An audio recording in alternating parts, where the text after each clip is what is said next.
Welcome to Suman TV. కొంతమందికి పని ఎక్కువ చేసేసి, ఎక్కువ నడిచేసి నొప్పులొస్తుంటే, మరి కొంతమందికి ఊరికే కూర్చుని కూడా నొప్పులొచ్చేస్తాయి. మరి ఏం చేయాలి? ఎలా డీల్ చేయాలంటే, స్పెసిఫిక్‌గా మనం ఐటీ క్రౌడ్ గురించి మాట్లాడుతున్నాం.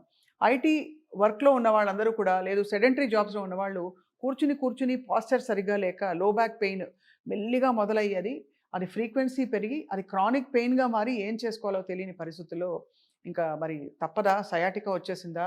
స్పైన్ సర్జరీ చేయాలా అన్నంత వరకు వెళ్ళిపోతారు.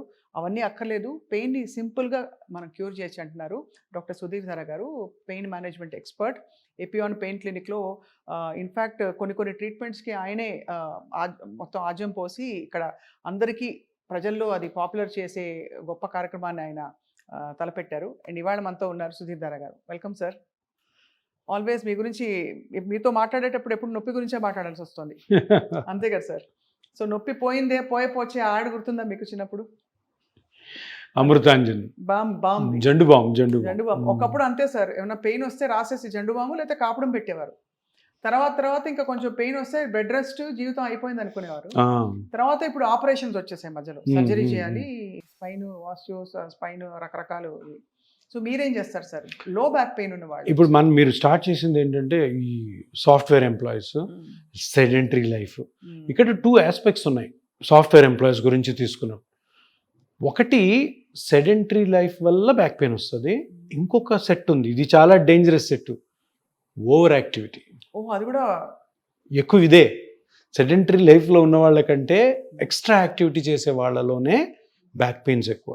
ఎందుకంటే సెడెంటరీ లైఫ్ అంటే మామూలుగానే వాళ్ళు కూర్చొని చేసే పని కదా. ఇప్పుడు వర్క్ ఫ్రమ్ హోమ్ అయితే పడుకొని కూడా చేస్తుంటారు, బోర్లా పడుకొని మంచం మీద, ఎవరు అడిగే వాళ్ళు ఉంటారు కదా. దానివల్ల కూడా డ్యామేజ్ ఉంటుంది.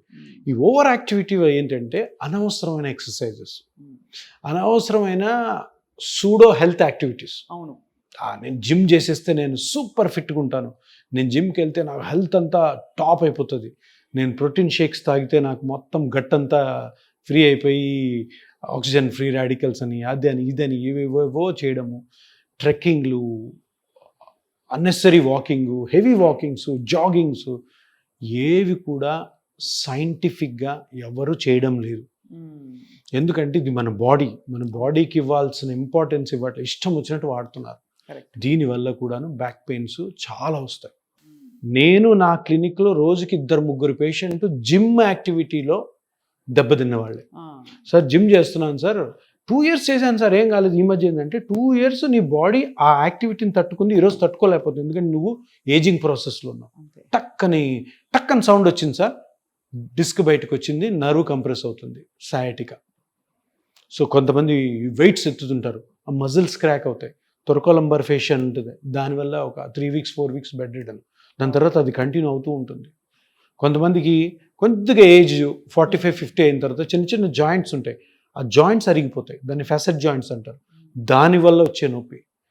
లేడీస్లో ప్రెగ్నెన్సీ అయిన తర్వాత ఎస్ఐ జాయింట్స్ అని ఉంటాయి, అవి సరిగ్గా కానీ రీఅలైన్ కాకపోతే అక్కడి నుంచి వచ్చేది. నేను చెప్తున్న వీటన్నిటికి కూడాను సర్జికల్ ఆప్షన్స్ లేవు, చాలా తక్కువ వాటికే. అంటే 100 మంది బ్యాక్ పెయిన్ ఉంటే ఓన్లీ 5% సర్జికల్ ఆప్షన్స్, మిగతా వాళ్ళందరూ సఫర్ అవుతూనే ఉన్నారు ఈ యాక్టివిటీస్ వల్ల.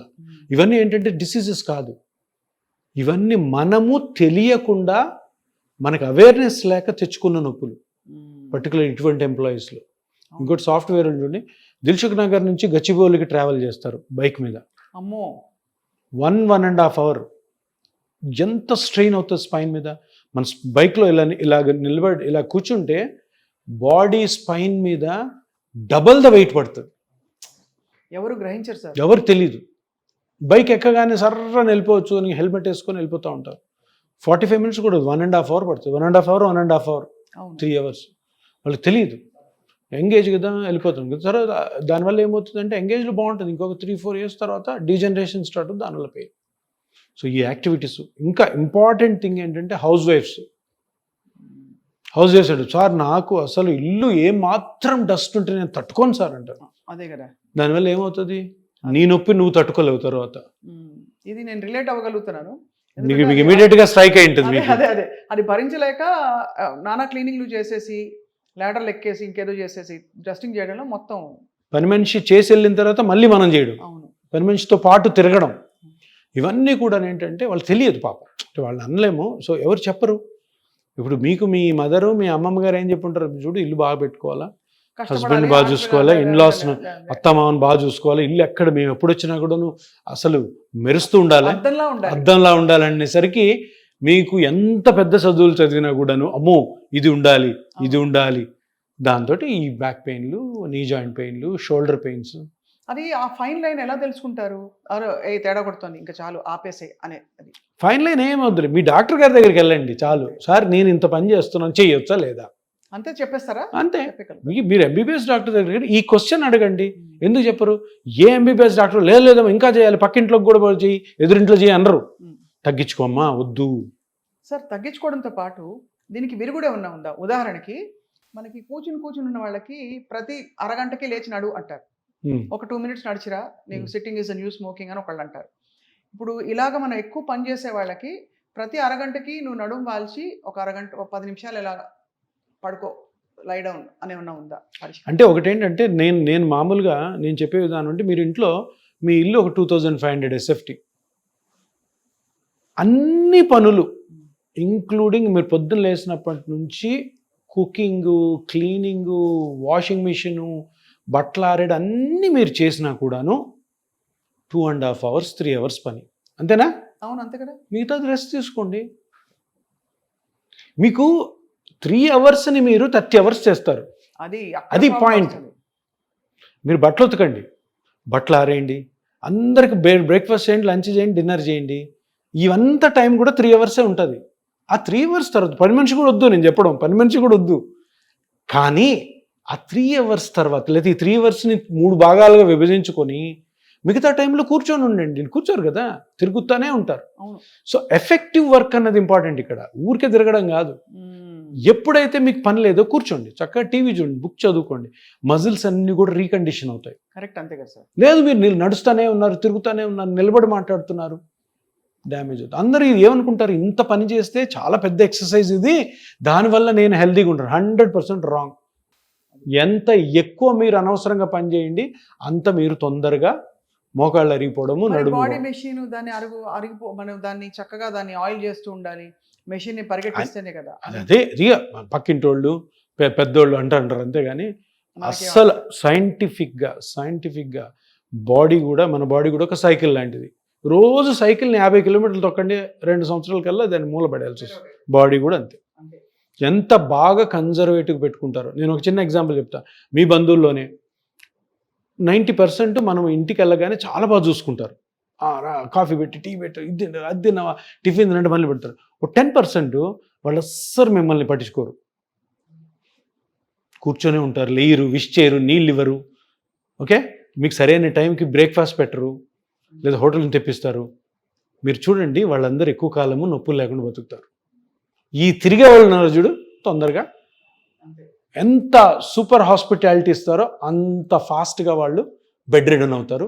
మీరు ఎంతమందిని ఊహించుకోండి, మీ బంధువుల్లో ఇదే జరుగుతుంది. వాళ్ళు లేజీగా ఉంటారు చూడండి, మంచివాళ్ళే వాళ్ళు, లేజీగా ఉండేవాళ్ళు, కానీ చేయరు. ఆ టిఫిన్ తెప్పించరా, లేదంటే 11 o'clockకి 12 o'clockకి బ్రేక్ఫాస్ట్ పెడతారు, మనకేం ఆకలేస్తుంటుంది ఇక్కడ.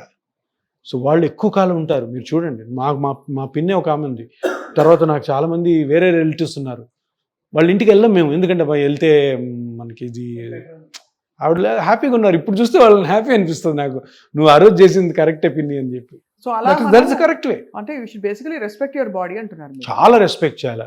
బాడీని రెస్పెక్ట్ చేయడం అంటే దేవుడిని రెస్పెక్ట్ చేసినట్టు, ఎందుకంటే బాడీ ఇచ్చింది దేవుడే. చాలా బాగా చెప్పారు సార్. కానీ అనివార్యంగా బ్యాక్ పెయిన్ వచ్చింది అనుకోండి సార్, మనకి నీ స్టేజ్ 1, స్టేజ్ 2, 3, 4 వస్తాయి. బ్యాక్ పెయిన్ విషయంలో కూడా సిమిలర్ ట్రీట్మెంట్స్ ఉంటాయి సార్ మనకి. పెయిన్ చాలా ట్రీట్మెంట్స్ ఉన్నాయి. స్పైన్ ఇంకా చాలా ఇంపార్టెంట్, చాలా సెన్సిటివ్, వెరీ డేంజరస్ ఆల్సో. చాలా క్యాలిక్యులేటెడ్గా, చాలా కేర్ఫుల్గా పోవాలి.